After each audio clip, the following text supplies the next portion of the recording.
La moción o la tesis que se va a discutir es: las regulaciones estatales y la nacionalización de los recursos naturales son la forma más eficiente y justa de conservar el medio ambiente. Tenemos a dos panelistas, dos debatientes, uno hablará en contra, otro a favor, y voy a tener el gusto de presentar a cada uno de ellos. Empezaré por el ingeniero Jorge Chapas, un guatemalteco de 38 años de edad, profesional ingeniero agrónomo en recursos naturales renovables y máster en economía ambiental. Como empresario asesora importantes proyectos de manejo y conservación de bosques. Dirige además la Red de Amigos de la Naturaleza Rana, un centro de estudios desde el cual promueve el ambientalismo de propiedad privada. Participa activamente en política desde la Asociación 5 Reformas Guatemala, el Centro de Liberalismo Clásico y el Foro Liberal de América Latina. Escritor, formador de opinión en medios de comunicación de Guatemala y América Latina, un cristiano católico aparte ejemplar como padre de familia con 12 años de matrimonio. Junto a su esposa educa a 3 hijos en casa, gusta del fútbol, de la familia, los buenos amigos, la lectura, el mar y creo que también de las ideas del liberalismo clásico. Por supuesto, quiero pedir un fuerte aplauso para el ingeniero Jorge Chapas.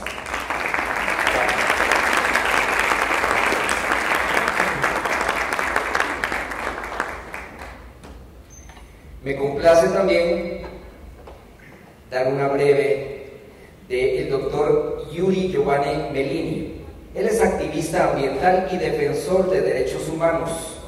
Además es médico y cirujano por la Universidad de San Carlos de Guatemala en 1987.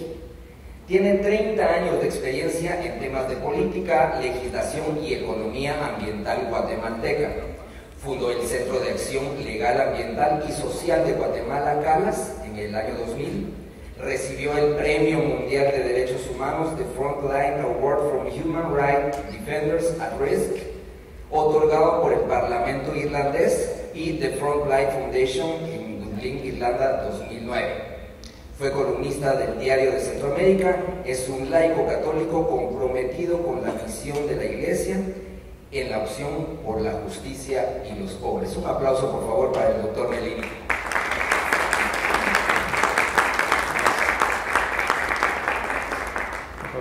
Gracias.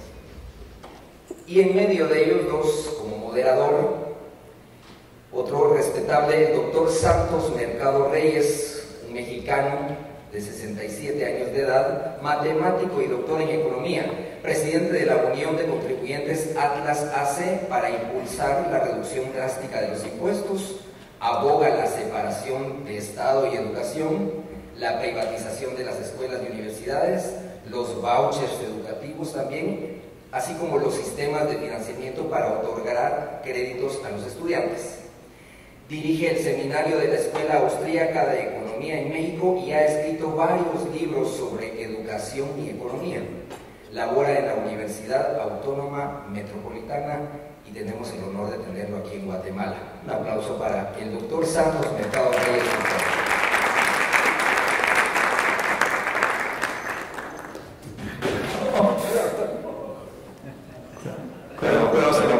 Perdón. No me van a echar la culpa. Vamos a quedar sin una. Ok, los dejo entonces en este debate. Muy buenas tardes, me da mucho gusto estar con ustedes. Les prometo no destruir nada más de Guatemala. Este debate es muy interesante, muy importante, porque es la controversia que se ha presentado en muchos lados, incluyendo a los liberales. No nos ponemos de acuerdo. Unos dicen que hay que dejarle a los recursos naturales que los maneje el Estado, porque de alguna manera como que la gente siente que el Estado es un ente súper sabio, omnisciente, que puede manejar mucho mejor las cosas que cualquiera de ustedes. Bueno. Y otros dicen que los recursos se manejan mejor mediante el mercado. Es una discusión que a lo mejor obtenemos de aquí claridad, a lo mejor sí, a lo mejor no. Espero que algo contribuya a avanzar en esta controversia, y me da mucho gusto presidir este debate. Yo solamente voy a cumplir con el papel de verdugo del tiempo, así que los voy a tener bien medidos. Voy a pedirles que respeten mucho el tiempo. Tengo aquí mi reloj. A los 9 minutos, en este caso, va a sonar, y solamente tiene 1 minuto para terminar su intervención. Así cualquiera de los dos. En la primera intervención, el doctor Yuri Melini va a hablar a favor de esta tesis, que repito, la tesis, ay Dios, ¿dónde está?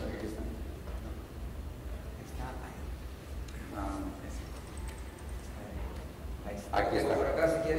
La tesis dice: las regulaciones estatales y la nacionalización de los recursos naturales son la forma más eficiente y justa de conservar el medio ambiente. Para que hable a favor de esta tesis, le pido que tome la palabra el doctor Yuri Melini. Gracias, muy buenas tardes. Gracias por la oportunidad de poder debatir ideas y de compartir conceptos. Hay conceptos nuevos, ¿verdad? Ya no estamos hablando de economía ambiental, ya no estamos hablando del medio ambiente, ahora estamos hablando del ambiente. Y estamos hablando de bienes naturales, no todo en función de recursos naturales.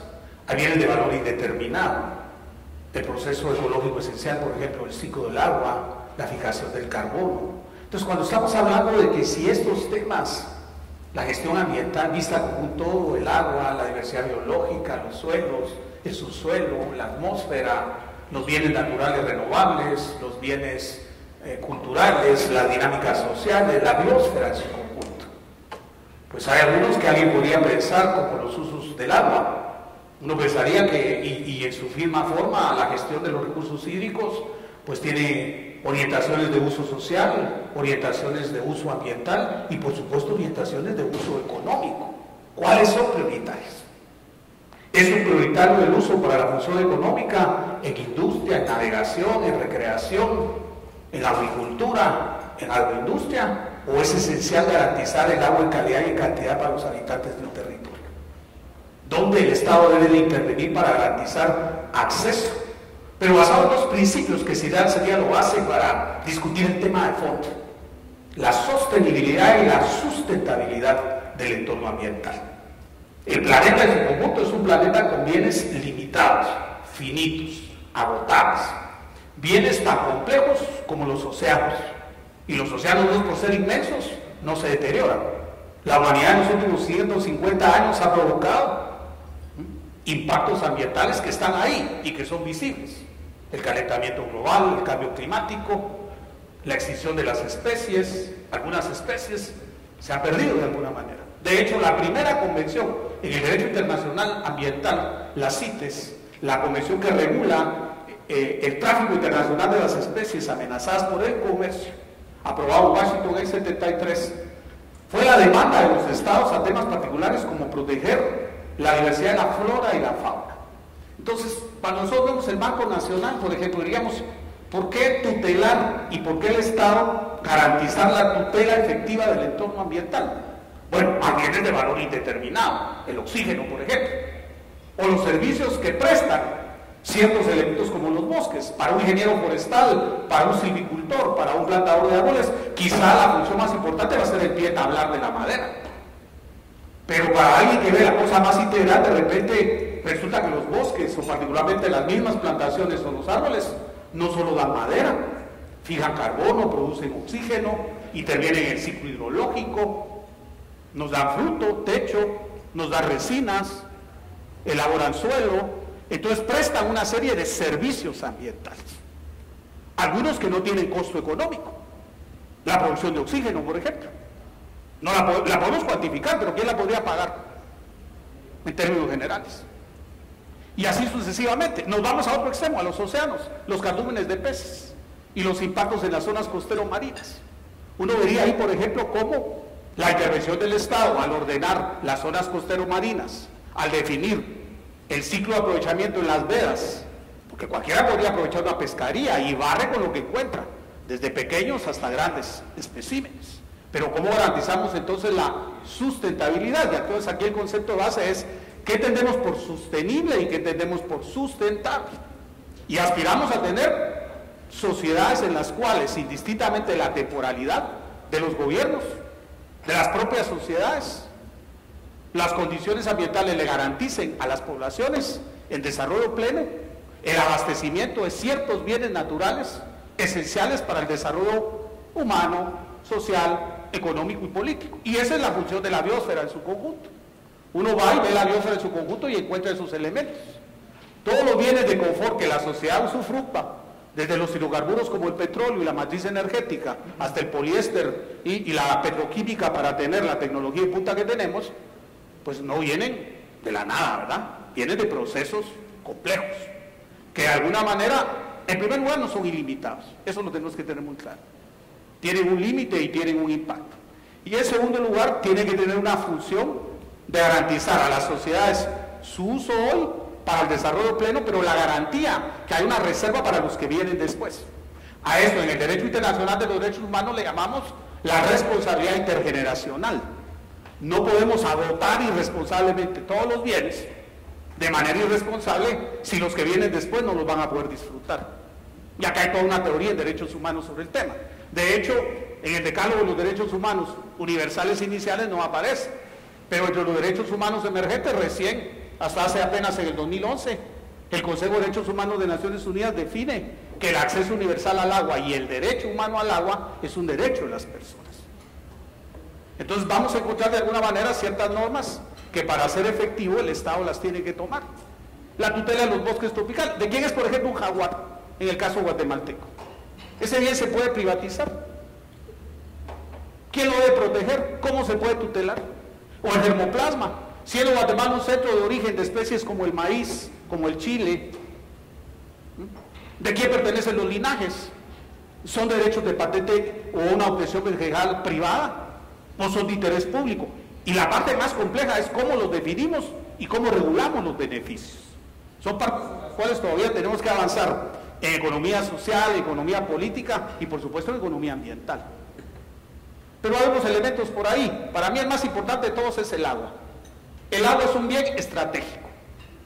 Pero ¿qué pasa? Un diamante, carbón puro, tiene su valor, su connotación por la rareza, por lo escaso. Y eso le da un valor de mercado.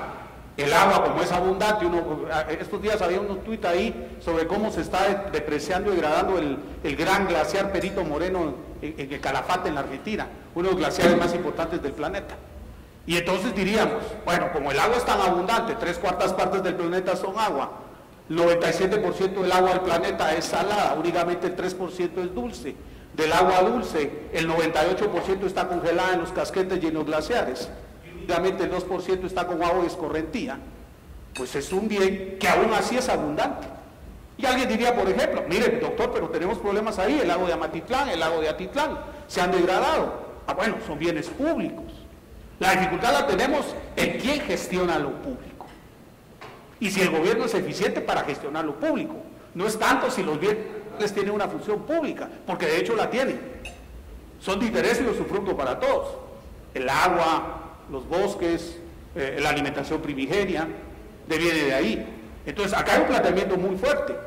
Por ejemplo, el poder energético que tienen los caudales de agua para generar hidroelectricidad. Y si los caudales son públicos, aquí no mencionamos porque mandamos otra biografía mía. Yo soy profesor en 2 universidades del lado mexicano y trabajo para 10 años el tema de hidropolítica en cuencas transfronterizas. Y discutimos cómo Guatemala, que es la parte alta de la cuenca de Usumacinta, beneficia al lado mexicano en Tabasco, Chiapas y un pedazo de Campeche con el 85% de la cuenca del Grijalva, Usumacinta. Y entonces deberíamos discutir cosas nuevas. ¿Quién paga por esos servicios? Si los Altos de Totonicapán, ese bosque de 46.000 hectáreas, está produciendo 3.000 nacimientos permanentes y 2 cuencas hidrográficas estratégicas, la del Chistoy y la del Motagua, bueno, ¿quién paga por eso? Entonces hablamos con Jorge acá, la importancia de entender que en la gestión de los y la intervención del Estado, un buen enfoque es entender que la cuenca hidrográfica es una unidad de manejo, pero también es una unidad de política pública. Es una unidad para planificar cómo se gestionan los bienes naturales, cómo se gestionan los ambientes naturales y cómo se gestionan los asentamientos humanos. Cuando transformamos radicalmente las cuencas y su dimensión y nos concentramos en temas como los cultivos intensivos o lo demás, pues uno vería los impactos que está provocando en ciertos casos puntuales. Pero el fondo del asunto es cómo garantizamos la sustentabilidad más allá de la generación actual. Y ahí va de alguna manera la intervención que el Estado tiene. Las leyes son perfectibles, las leyes no son causísticas en el tema ambiental porque se fundamentan en normas, en parámetros y en regulaciones. E históricamente estuvieron reguladas en los últimos 30 por comando control. La obligatoriedad de un estudio de impacto ambiental, un plan de manejo forestal, una licencia de aprovechamiento. Con los bienes ambientales más escasos, la función del Estado debería de ser más, en ciertos casos, de controlador, de alguna manera, de que el uso de esto, y hay modelos interesantes, concesiones forestales, por ejemplo, o licencias de uso, que demuestran que se puede hacer una gestión compartida de los mismos. Yo lo dejaría ahí para empezar. Gracias, doctor Yuri Melini. Tiene la palabra el licenciado Jorge David Chapas. Muchas gracias. Ciertamente la preocupación ambiental hoy en día es una cuestión generalizada, ¿no? Es un tema que, a mi juicio, es parte de una agenda política global que ha sido de paso trasladada del ámbito científico al ámbito político, lamentablemente. Ciertamente los recursos naturales renovables, como lo dice el doctor Yuri Melini, tienen un valor estratégico en el sentido de que satisfacen y son la materia prima para obtener nosotros los bienes y servicios que nos permiten satisfacer nuestras necesidades básicas, ¿no? Todo lo que nos rodea hoy, por ejemplo, acá en este salón, proviene de alguna manera de los recursos naturales. La madera, el concreto, la minería, ¿no? El agua que estamos justamente ahora tomando, todo viene de ahí. Y no obstante, hay un recurso natural, un recurso que es aún más importante, que es el recurso del ingenio humano. Lamentablemente, cuando la agenda ambiental, cuando el tema ambiental se traslada a una agenda política, lamentablemente el ingenio humano pasa a ser relegado y se elimina, digamos, del centro al ser humano y pasa a ser el centro el recurso natural per se. Desde los años 60 se ha exacerbado realmente la discusión en torno al manejo y a la conservación de los recursos naturales, y eso fue a partir justamente de lo que hizo el Club de Roma, ¿no? Que pidió al MIT hacer un estudio de los límites del crecimiento. Y básicamente la tesis que planteaba el MIT y el Club de Roma en este estudio era que justamente los recursos naturales eran escasos y que había un límite para crecer. Nosotros los liberales clásicos refutamos esa tesis. Ciertamente los recursos naturales son finitos en el sentido de que el planeta Tierra en sí mismo tiene límites propios y naturales. Pero la finitud de los recursos naturales no es lo mismo que su escasez. La escasez es relativa y eso depende exclusivamente del sistema de precios.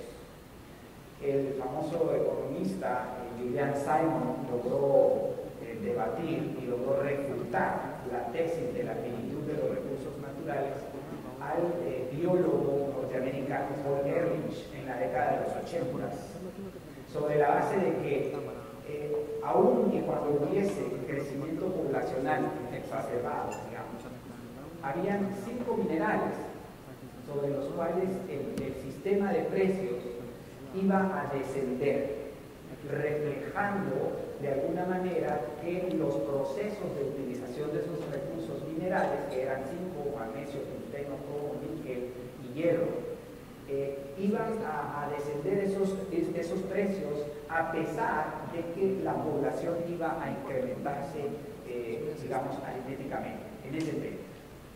¿Y por qué? Precisamente por el ingenio humano.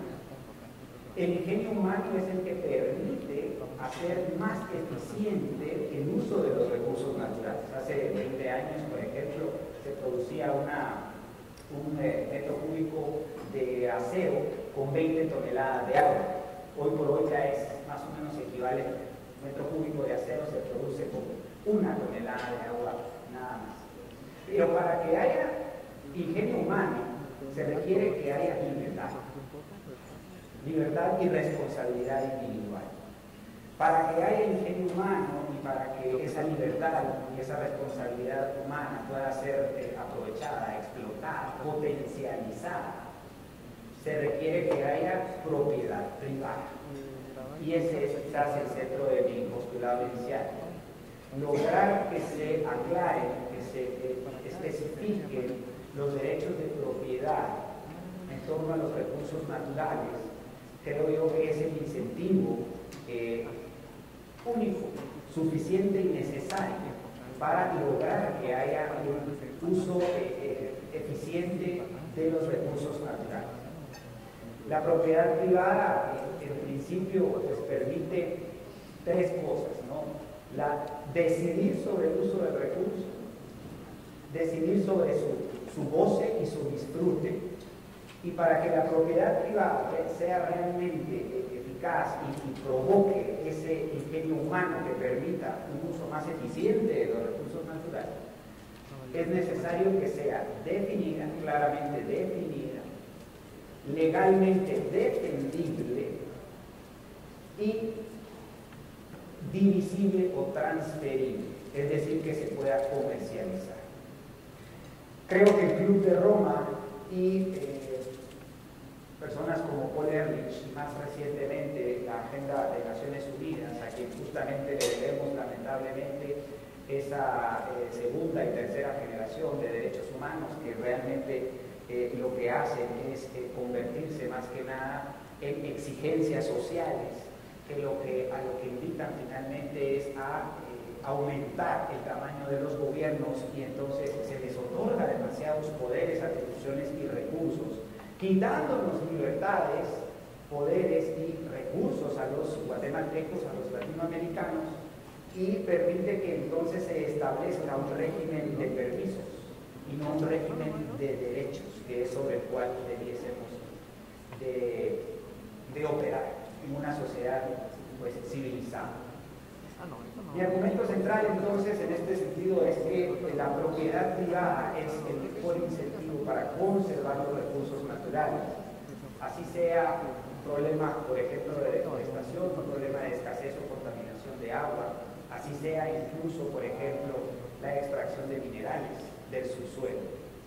Hoy por hoy tenemos una conflictividad social exacerbada en todos los países de América Latina, justamente porque, con excepción de Chile y Perú en algún aspecto, el subsuelo es estatal. Y como el subsuelo es estatal y heredamos lamentablemente esa tradición hispana del sistema de regalías, y no heredamos lamentablemente esa tradición anglosajona en la cual el dueño del suelo es dueño del subsuelo hasta los infiernos y desde el suelo hasta los cielos, dice el derecho anglosajón. Lamentablemente el subsuelo hoy por hoy es del Estado, entonces, como bien dice el economista y premio Nobel Ronald Coase, se elevan los costos de transacción porque una gran cantidad de actores entran a tomar parte de esa decisión. Y bueno, entonces vemos, por ejemplo, a activistas de organizaciones no gubernamentales, vemos a ministros de energía, ministros de ambiente, presidentes, vicepresidentes, ¿no?, tomando decisiones sobre el recurso natural que debiese de ser devuelto a los guatemaltecos y a los latinoamericanos para que en principio ejerzan el derecho de decidir libremente si quieren o no establecer un proyecto minero. Esos costos de transacción hoy por hoy son altísimos y es lo que básicamente genera la gran conflictividad que hay sobre proyectos productivos como la minería. Creo que si los recursos minerales estuviesen en manos de los guatemaltecos y de los latinoamericanos, creo que podría ser más fácil solucionar los problemas, establecer contratos y ciertamente desarrollar sobre el esquema de un gobierno limitado a sus funciones propias, es decir, seguridad, justicia y algunas obras de infraestructura física. Ese gobierno debiese de ocuparse de dirimir los contratos en caso haya existido o exista fraude, robo o intento de fraude o robo. Problemas como el agua, bueno, ciertamente es un recurso natural móvil, ¿no? Pero hay países como por ejemplo Islandia que han establecido cuotas de transferencia individual donde las pesquerías han sido privatizadas y se logra establecer una cuota de transferencia que permite conservar el recurso natural.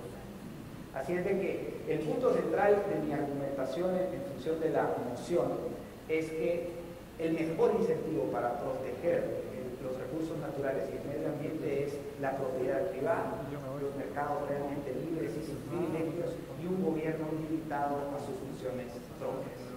Muchas gracias, Jorge David.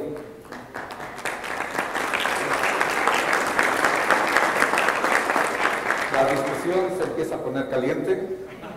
Hemos desarmado a ambos, les quitamos armas blancas y revólveres, pero ahora le toca refutar lo que acaba de exponer el licenciado Jorge David. Adelante, doctor Yuri Melín. Es interesante de alguna manera un planteamiento del cual uno pensaría que todo podría ser en función de lo privado. De plano que hay situaciones de algunos de los bienes ambientales que por derecho, concesión, por licencia o por propiedad. Es un ejemplo, la Constitución nuestra define muy claro que el régimen de agua es un régimen mixto. Las aguas que son susceptibles de aprovechamiento por particulares en su fondo, en un régimen de propiedad. Y de hecho esos derechos están reconocidos y algunos hasta inscritos en el registro de la propiedad. Pero otros que son de uso público, que solo cruzan los fondos, son de interés colectivo. Y entonces, aunque la Constitución en sí misma no se contradice, encuentra uno el artículo 7 o 27 constitucional que define que todas las aguas son bienes públicos, imprescriptibles e inalienables. Y en el 121b define, excepto aquellas que sean de aprovechamiento por particulares. Entonces tenemos un régimen mixto para un recurso pero tan importante y tan preciado, porque mientras el agua solo tiene un uso social, 2 usos ambientales, tiene 7 usos económicos. ¿Cómo regulamos los derechos de uso económico? Y miren, con una constitución de más de 32 años no nos ponemos de acuerdo y no tenemos una ley general de aguas. Y sin embargo, la marcha del senador Gaylord en los Estados Unidos a finales de los años 90, de los años 60, en el 72 de origen al acta del agua en el caso de los Estados Unidos. Y las regulaciones de California son las mismas que Nueva York. Pero lo que sí funciona es que los ciudadanos tienen acceso al bien. Y hay bienes que no pueden tener costo de mercado, porque no todos los pueden pagar. ¿Cómo nos garantizamos la equidad si la función del Estado es la procura del bien común y de la paz social? No puede ser solo un árbitro que todo lo regule por el mercado, entre el que tiene poder de adquirir y el que tiene poder de consumir. Y nos encontramos con este tema de la degradación. Para darles un elemento, volviendo al agua. El agua es la misma que está siempre. No hay más ni menos agua en el planeta. Es la misma. Lo que sabemos es que cada vez está nada. Y la disponibilidad cada vez es menor. Pero el agua es la misma porque el ciclo hidrológico es el mismo. Está ahí. Las aguas vienen de los océanos. Las aguas vienen de un proceso muy complejo que es importante entenderlo. El ciclo hidrológico, para citar un ejemplo. Por supuesto que hay una discusión sobre el uso de los minerales, ¿no? Claro, pero por ejemplo Chile, en tiempo de Pinochet, es lo único que no privatizó. Cordelco, la corporación chilena del cobre y el estaño, sigue siendo una empresa pública, la columna vertebral de la economía chilena, hasta la fecha. Y en el terremoto anterior fue la decisión de incrementar el costo al Fondo Soberano chileno para verlo. Y el mismo modelo boliviano, aunque uno sea con el caso Pinochet y el otro con Evo, pues el Fondo Boliviano se fundamenta esencialmente en el valor de mercado. Para el caso guatemalteco ahora, teníamos industria extractiva de metales preciosos y pasó el superciclo.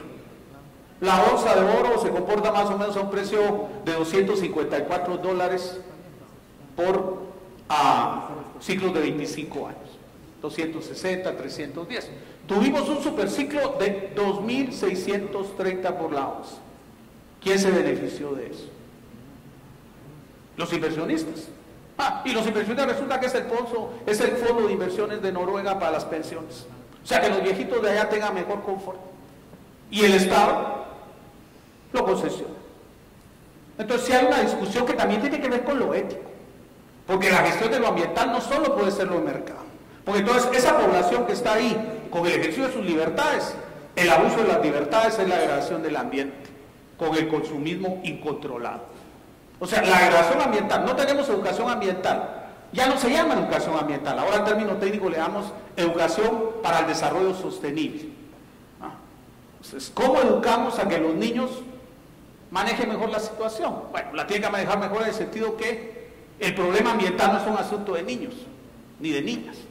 Pensamos que haciendo en las escuelas de educación ambiental vamos a corregir patrones de consumo, el uso excesivo del empaque y demás. Y entonces este tema que los gobiernos antes hacían como comando-control pasó a una relevancia que en este momento con la economía verde y los temas de mercado emergente, ahora resulta que el mismo consumidor está regulando qué es lo que está consumiendo. Si el café viene certificado, si la producción de madera viene de una plantación sostenible, si de alguna manera ciertos de los elementos no está usando trabajo infantil, no se está haciendo degradación del agua. Por supuesto que el ingenio humano es importante y el talento humano. Y aún así hemos visto modelos, el mejor modelo es Suiza, ¿verdad? Pero hágase en cuenta ustedes, la factura de consumo en el caso suizo, el 80% es para la conservación de las cuencas y el manejo de la cobertura forestal. Y únicamente el 20% es para el tratamiento de las aguas. Cuando estamos hablando de ingeniería sanitaria, el mejor ejemplo son los suizos. Ustedes van al lago Ginebra y consumen agua del lago y esa agua es sanitariamente consumible, para decir algo. Y esa no solo es una regulación del ingenio, también es una intervención del Estado. Porque tiene que haber reglas claras, normas claras y por supuesto menos discrecionalidad. Pero las sociedades nuestras, que son sociedades más allá del ingenio, acostumbradas al patrón de la depredación y de la no sostenibilidad. ¿Cuál es el modelo de la vieja frontera en Guatemala? Colonizar el Petén, la franja transversal del norte, el Ixcán, los parcelamientos del sur. ¿Cuál era el mejor bosque de Guatemala? El bosque del Pacífico. Lo perdimos todo. La guacamaya verde, la caoba del Pacífico. ¿Y qué tenemos ahora? Grandes zonas de monocultivos con tremendos impactos ambientales. Y ahí no se cumple aquel principio de la ley, porque no existe la ley en ese sentido, el que contamina paga. Nuestro sistema penal en materia ambiental hace que el Estado tenga que comprobar y le recae la carga de la prueba con los hechos evidentes. Degradación del ambiente, contaminación del agua, mal manejo de los residuos y los desechos.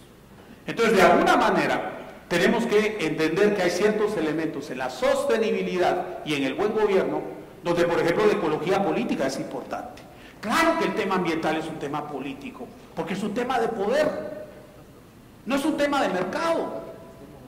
Atrás del tema, lo que se está cuestionando es la sostenibilidad generacional, los modos de subsistencia y el acceso. Y entonces hay una complejidad muy grande ahí, cómo entenderlo y sobre todo cómo manejarlo. Entonces el tema ambiental trascendió y ahora es un tema, y lo llamamos, yo soy profesor de San Carlos acá en la Escuela de Ciencia Política y estamos por inaugurar una maestría en ecología política. Y entender estos temas, cómo trascienden la dinámica de lo estrictamente de la biología y la conservación y la economía ambiental para tener una dimensión social donde no todo es económico tampoco. Para refutar en el concreto, uno diría también de alguna manera que el costo de la transacción depende del costo que el inversionista quiere hacer. Y en economías emergentes o en sociedades como la nuestra, eso tiene un costo, pero solo para eso un ejemplo. ¿Cuántos televisores se venden al día en China? La China popular. 3 millones de televisores diarios. ¿De dónde vienen los minerales? ¿De dónde viene el poliéster? ¿De dónde vienen los hidrocarburos?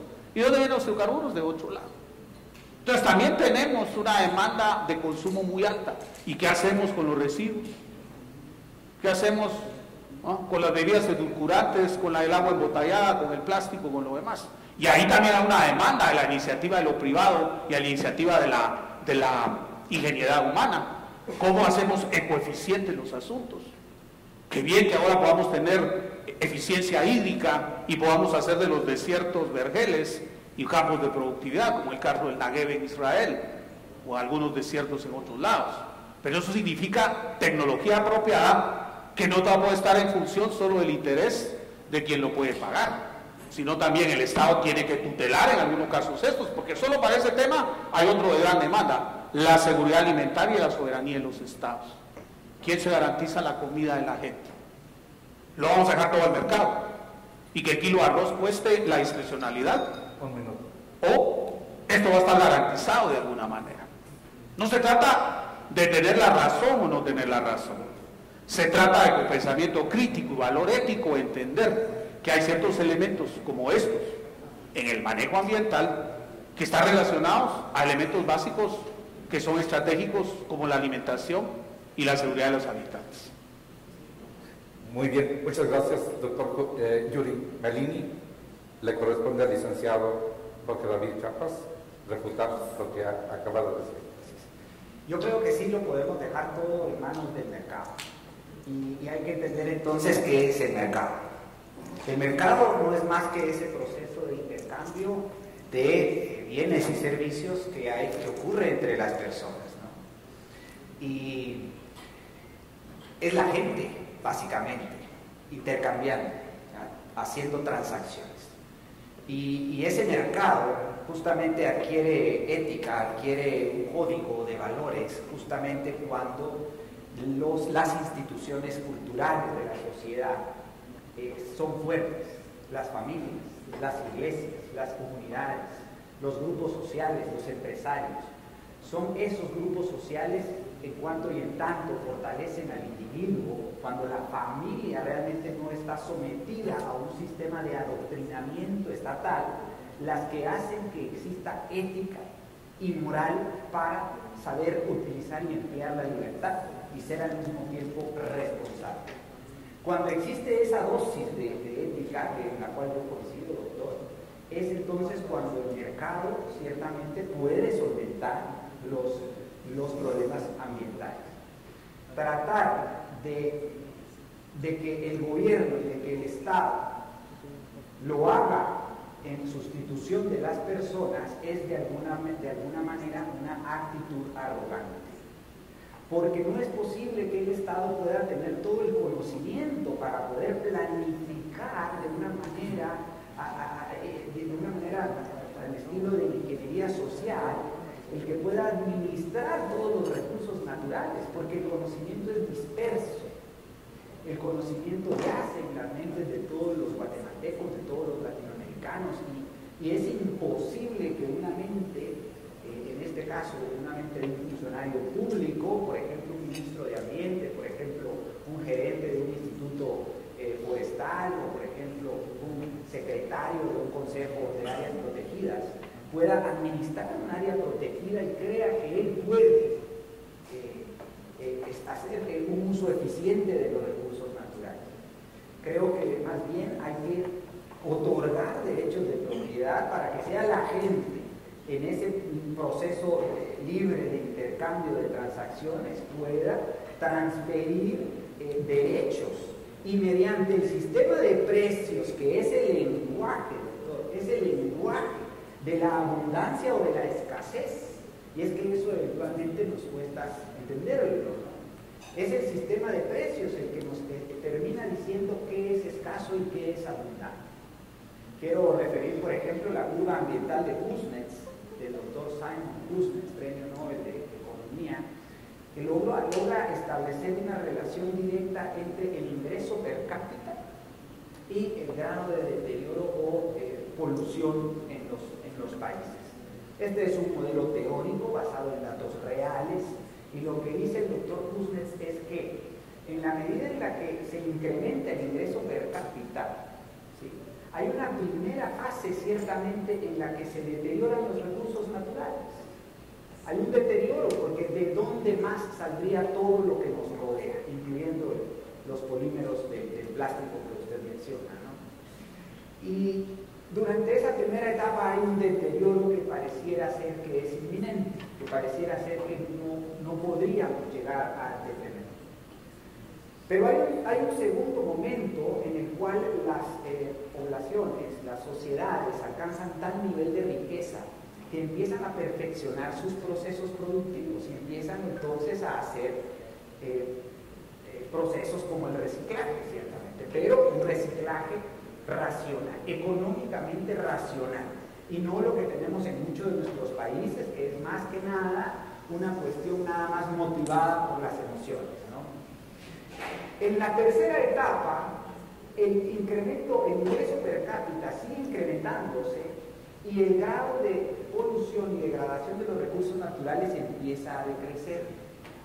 Es entonces cuando las sociedades se han preocupado por los recursos naturales, pero es porque ya tienen un nivel de riqueza que les permite decir, esto hay que conservarlo, esto hay que cuidarlo, esto hay que mejorarlo, pero yo ya tengo vestimenta, ya tengo techo, ya tengo alimento, pero en nuestros países, donde la pobreza es generalizada, donde la miseria nos golpea, todavía nos damos el lujo de querer hacer que la gente, por ejemplo, utilice estufas mejorables, por ejemplo. Cuando todos los bosques que le rodean no tienen los 100 quetzales o 130 quetzales necesarios para comprar el gas propano, que les permitan no cortar los árboles de las áreas que, por cierto, son áreas públicas. Entonces, Simon Kuznets y la curva ambiental de Kuznets nos dice que primero es la riqueza, primero hay que alcanzar riqueza, primero hay que ser ricos para lograr luego ser verdes. Y para alcanzar riqueza necesitamos instituciones que nos generen los incentivos adecuados para conservar los recursos naturales. Refuto la idea de que en Chile, por ejemplo, el subsuelo sea estatal.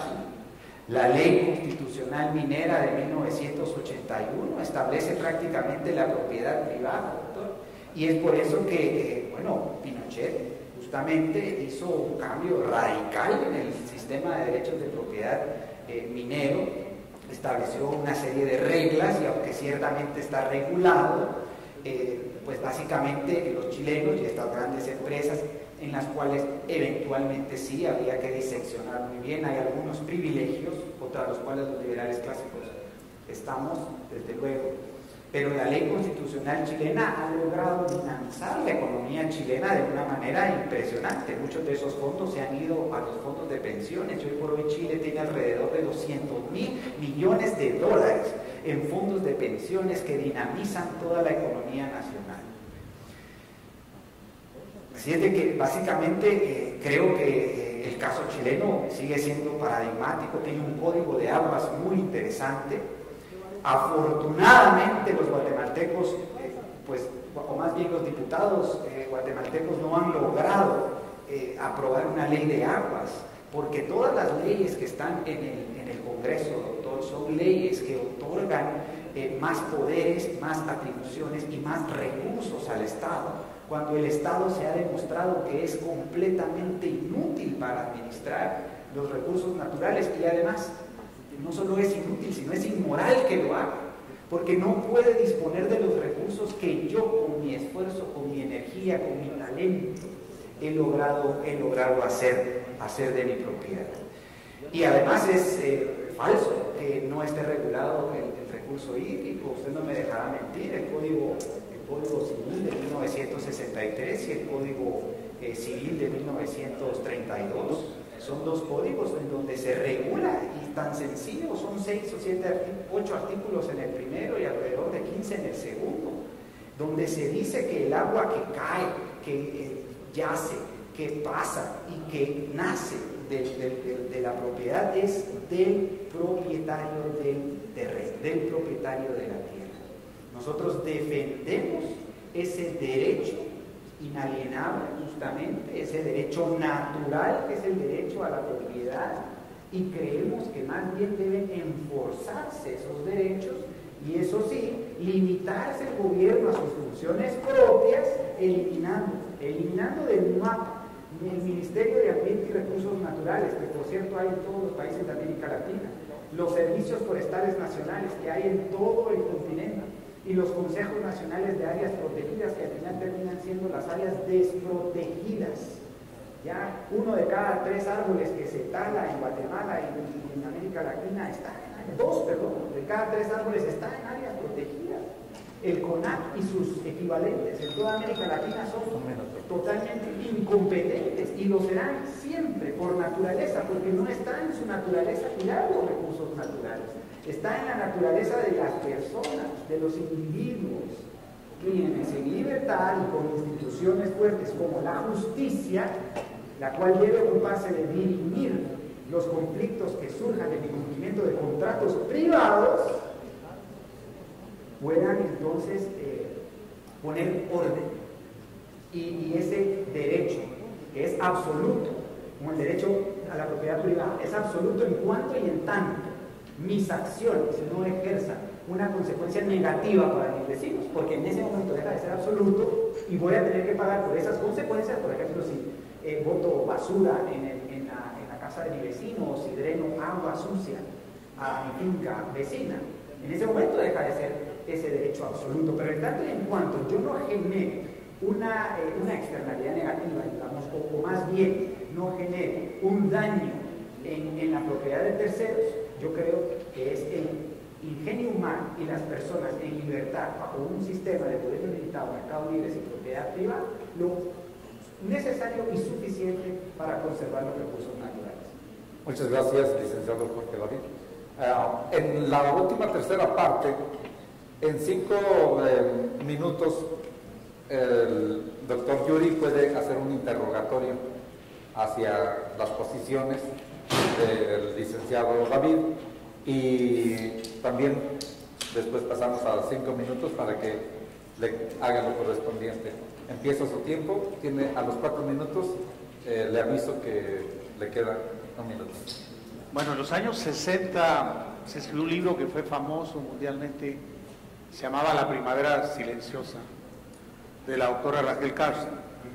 Y en Guatemala se escribió un similar. Marta Pilón de Pacheco, que falleció hace 1 año y medio, escribió un libro que se llamaba SOS Guatemala se envenena. Entonces uno podría pensar y cuestionar si el exceso de iniciativa o el exceso de desarrollo, innovación, inversión y demás no puede ser controlado en aquellos temas cuando los impactos sobre la salud de las personas están en riesgo. Y cómo este ejercicio absoluto de la libertad en base a la propiedad, pues claro, puede tener límites, y de hecho tiene los límites que la situación y la dinámica ambiental establece.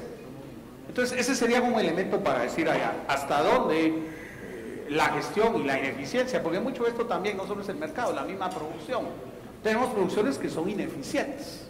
Y en teoría general del Estado habría que recordarse todo, es que no es lo mismo Estado que gobierno, ¿verdad? Entonces acá de repente estamos hablando del Estado, en el cual también los societarios, también los empresarios, también la academia son parte del Estado, ¿verdad? De repente el gobierno es ineficiente. Y ahora nos ha sorprendido que de repente el gobierno es ineficiente porque ha estado cooptado y subordinado al poder económico, la política, y entonces la política discrecionalmente aprueba situaciones y otorga rentas y privilegios para grupos particulares. Incentivos para los forestales, discrecionalidades para la pesca, muchas situaciones que van por ahí. Y entonces esto no es tan verdaderamente libre. Y el otro elemento es, en economía ambiental, la aportación de la Nobel, doña Eleanor Olson, sobre el tema del valor de lo común. Ese es uno de los premios Nobel en economía más interesantes. Cómo alguien plantea que la gestión de lo común también tiene un impacto de un beneficio en la sostenibilidad ambiental. Y uno podría ver en el caso de Guatemala, el 32% del sistema guatemalteco de áreas protegidas está sometido a algún manejo, y hay manejos eficientes, manejos como las concesiones forestales en Petén, o como la gestión de la Sierra de las Minas, donde tenemos el hidrológico más importante del país, Motagua por un lado y el Polo Chic por lo otro. donde tenemos tasa de incendios forestales de 0% reportada en los últimos 5 años, o la recuperación de especies endémicas tantísimas, ¿verdad? Versus los impactos que eso significa. Entonces, uno diría de alguna manera que quizá, y para el caso guatemalteco no es quizá, es notoriamente público, la gestión del gobierno ha sido ineficiente, porque se traslada a la discrecionalidad de los funcionarios, ¿verdad? Pero de alguna manera sí se necesitan reglas para ciertos temas, que no solo son las del mercado.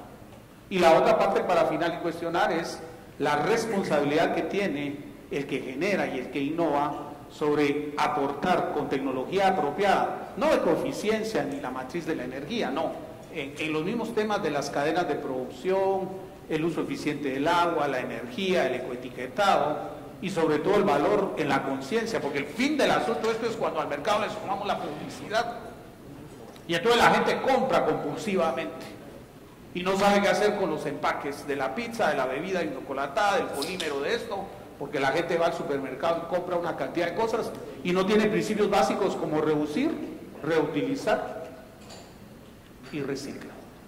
Entonces vale la pena de alguna manera hacer los planteamientos, sobre todo el valor de lo común en el planteamiento de la autora Olga. Muchas gracias. Por favor.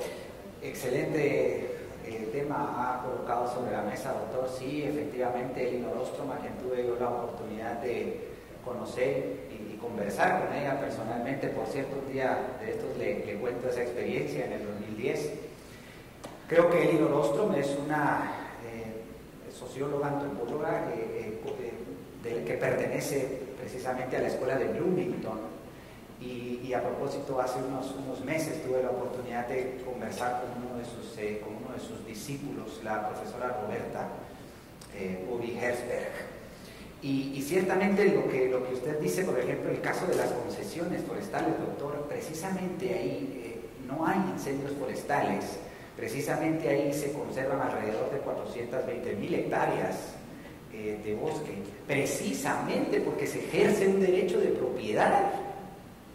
Es precisamente por eso. Y esos concesionarios, doctor, usted seguramente conoce la concesión que queda en Carmelita. Carmelita, claro. La concesión Carmelita, doctor, si usted la conoce, yo la he visitado 3 o 4 veces. Y durante 20 años que ha habido concesión forestal, ciertamente le hemos vendido al mundo de que las concesiones forestales son exitosas, pero vaya usted a ver la miseria en la que viven nuestros compatriotas. Es impresionante. O sea, las casas no tienen piso, amigos. ¿Qué queremos? ¿Queremos tener 400.020 hectáreas conservadas y que la gente siga viviendo en la miseria? No.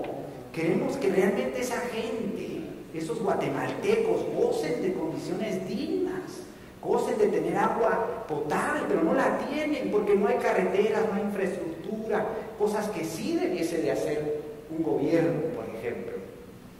Y han tenido éxito, ciertamente, porque hay un derecho de propiedad que lo ejerció la ley de áreas protegidas 4-89, que usted conoce muy bien, pero les cae el CONAP, ¿verdad? El Consejo Nacional de Áreas Protegidas, que ha puesto ahí en todos los países de América Latina.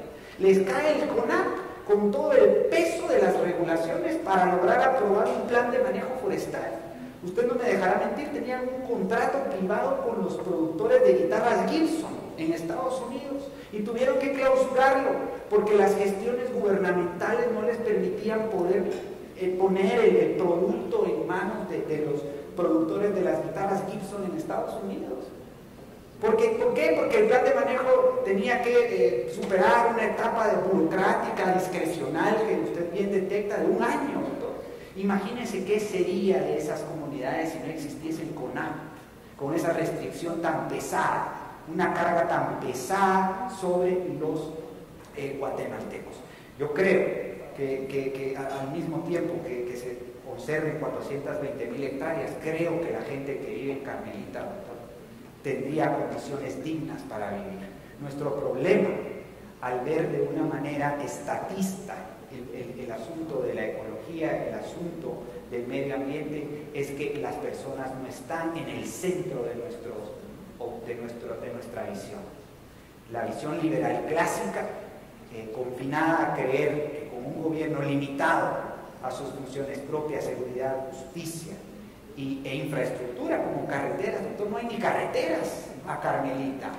Y entonces cuando el gobierno no hace eso, al menos, entonces lo que tenemos pues es justamente esa pobreza, miseria y bueno, súmele usted también el efecto de la narcoactividad. Pero volviendo al punto, y quiero terminar con esto, creo que Elinor Ostrom es una intelectual que debemos estudiar, y yo creo que con usted convenimos muy bien en eso. Las parcialidades de Totonicapán son justamente otro ejemplo, porque se ejerce un derecho de propiedad que debería de ser enforzado y debería de ser ampliado y más y mejor precisado, ¿no? Así de que creo que ahí tenemos esos retos, pero justamente ocurren esos casos exitosos, porque creo yo que hay propiedad privada en alguna medida. Muchas gracias. Finalmente, queda que cada uno de los debatientes va a dar sus conclusiones en este debate. Como ustedes saben, cuando ponemos nuestras ideas en la arena de la discusión, bueno, lo bueno es que cuando tenemos profesionalismo podemos decir qué cambia y qué no cambia de nuestras ideas. Bueno, entonces cada uno de los debatientes tendrá hasta 5 minutos para dar sus conclusiones. Doctor. Gracias. Para quienes no son de Guatemala y nos visitan, en el lenguaje popular local, la abuela o la madre le dice al hijo o al nieto: mire, mijo, tómese el atol. Ese vaso de incaparina o ese arroz con leche le va a sustentar, lo va a nutrir. Y cuando saca bien el foco, el bombillo, le pide a alguien, dice: oye, me voy a subir en este banco, por favor, sosteneme para que no me vaya a caer. ¿Qué es lo que sustenta y qué es lo que sostiene? Ese es el gran desafío de la gestión de los bienes naturales en función no solo de la construcción de ciudadanos libres, sino de ciudadanos felices, de ciudadanos comprometidos con una visión colectiva, porque en modelos como las concesiones de Petén o de las concesiones o las parcialidades de Totonicapán, lo más importante es que es una visión colectiva del asunto, no es una visión individual. Es el interés colectivo que priva sobre el interés particular en esos dos modelos de gestión. Pero si le pido que me sostenga el banco para que no me caiga y pueda cambiar el bombillo, necesitamos tener una sociedad fuerte, con reglas fuertes, con leyes claras, para que garanticen eso. La cobertura forestal no puede disminuir. Los incentivos son perversos cuando se otorgan a minorías o a grupos privilegiados, cuando las personas no están en igualdad de condiciones para acceder a estos, cuando no tienen acceso al crédito, a la innovación, a la tecnología y a la asistencia técnica. Y por supuesto, hay bienes de valor indeterminado como el agua, el oxígeno, la diversidad biológica en su conjunto, el acceso a estos bienes y cómo repartir los beneficios, pues son todavía grandes temas de debate. Lo que sí nos queda claro ahora es que es el consumidor en algunos casos que está pagando más por aquello que trae una certificación, por aquello que viene de un manejo sostenible, con prácticas ambientalmente amigables y socialmente aceptadas.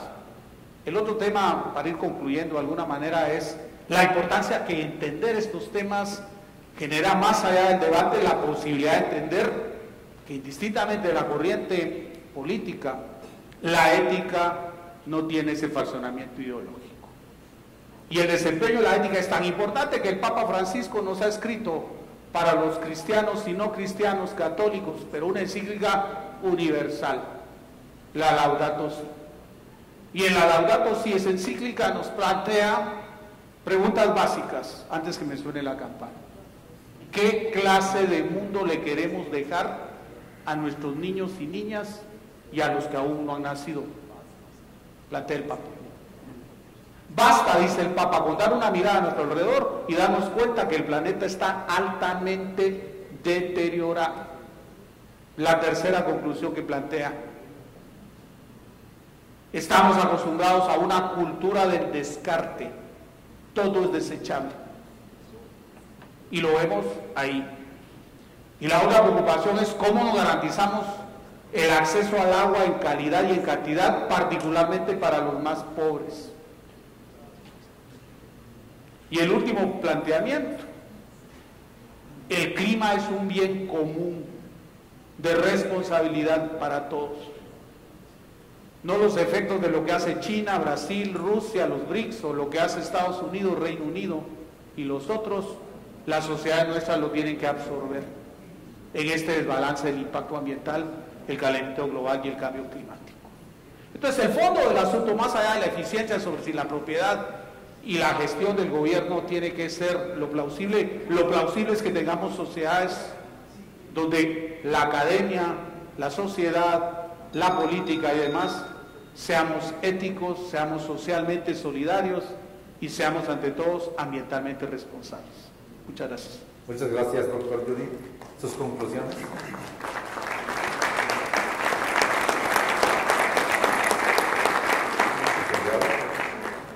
Yo quiero terminar diciendo de alguna manera que el ambientalismo irracional que prevalece en el mundo, precisamente desde Naciones Unidas y muy específicamente hoy por hoy desde el IPCC y de toda la agenda política del cambio climático antropogénico, pues básicamente constituye uno de los 4 jinetes del apocalipsis del estatismo actual. Y quiero decir que junto con otros, como el tema de la equidad de género, el tema del multiculturalismo, son estos jinetes que hoy por hoy nos absorben, hoy por hoy pues básicamente se utilizan para justificar decenas de leyes estatistas que usurpan funciones, poderes y recursos de los guatemaltecos y de los latinoamericanos. Quiero terminar diciendo, como dice muy bien el pensador liberal clásico Frédéric Bastiat, dice: nuestros adversarios creen que toda actividad económica languidece, toda actividad no reglamentada ni subvencionada languidece hasta la aniquilación. Nosotros creemos lo contrario. La fe de aquellos está puesta en el legislador, la nuestra en la humanidad. Yo sí creo, doctor Mellini y amigos, que son las personas, los guatemaltecos, quienes tienen un mejor conocimiento que yo, digamos, y no soy yo ni ningún funcionario público quien debe decirles cómo administrar sus recursos naturales. Creo que un sistema de gobierno y economía basado justamente en un gobierno limitado, en mercados libres, donde creo que hemos coincidido esta noche, y eso es muy bueno, ¿no? El hecho de que en los mercados no haya privilegios. Usted mencionaba los subsidios forestales. Esos programas deben de ser eliminados por completo de todos los países en América Latina, porque son inmorales. No se les puede quitar a unos y darle a otros. Eso es redistribución de riqueza, eso es socialismo puro y duro. Y está probado que el socialismo en papel y en la realidad ha sido un fracaso y ha sido cruel y ha sido un crimen contra la humanidad. Entonces, quiero terminar diciendo que lo que necesitamos justamente en temas de medio ambiente es un sistema de gobierno limitado a sus funciones propias, un orden de mercados realmente libres, en competencia y sin privilegios, y un esquema de claros derechos de propiedad sobre naturales, que sean realmente claramente definidos, jurídicamente defendibles y económicamente transables, divisibles. Eso es lo que necesitamos los guatemaltecos, y creo yo que eso es lo que termina siendo lo más inmoral. Muchas gracias.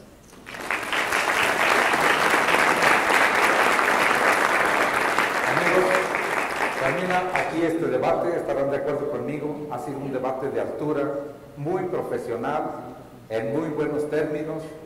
Creo que ha sido lo suficientemente profundo para clarificar ideas, y ustedes saben que las ideas es lo que rige a un país. Cuando tenemos ideas malas, el rumbo del país se va al abismo. Cuando tenemos ideas buenas, ese país puede florecer. Yo quiero felicitar a los dos debatientes, quiero que les den un fuerte aplauso.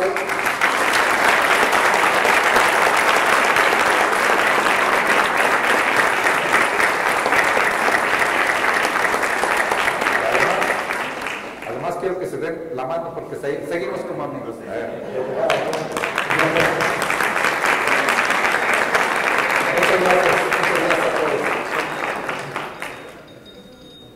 Tiempo justo. No se nos van a caer por ahí. No, ya. Ok, les despedimos con un fuerte aplauso.